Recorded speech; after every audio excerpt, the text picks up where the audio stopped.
에도 문제가 있을 뿐더러 나아가서 그 산업부 공무원들이 증거를 인멸하고 경제성 평가를 조작했다라는 그런 어떤 정황 증거까지 다 나왔기 때문에 야당에서 물론 고발도 했지만 검찰에서는 수사를 안 할 수가 없는 거예요.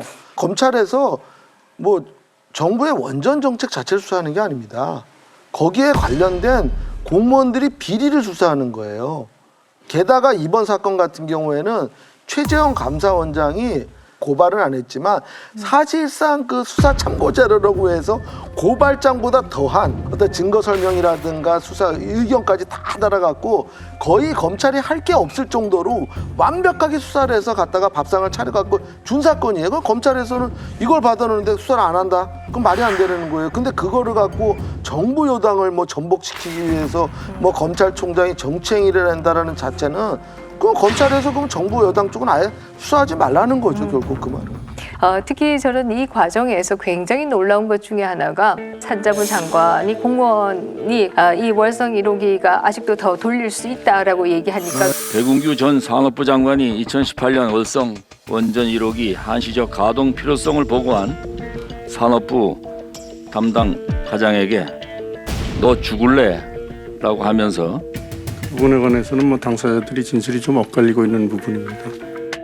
감사 보고서에 강하게 질책을 했다 이런 정도. 정말 이해하기 어려운 이런 상황이 벌어지는데요. 그 부분은 좀 생각이 다릅니다. 왜냐하면 이제 실제로 경제성이라고 하는 것하고 전체적으로 국정의 방향이라고 하는 것들은 어쨌든 공무원 조직이 이렇게 조절해 가야 되는 과정이 있다. 다만 그 과정을 어떻게 정말 직권 남용해서 강압적으로 했느냐 아니냐의 문제일 수 있다고 봐요. 문제가 뭐냐 하면 증거를 인멸해 가면서 그렇게 만들어 갔다는 과정. 이 과정은 사실은 어떤 이 정책적 차원하고 다르게 이것은 굉장히 잘못된 행위이니까 이거는 당연히 수사를 받아야 된다.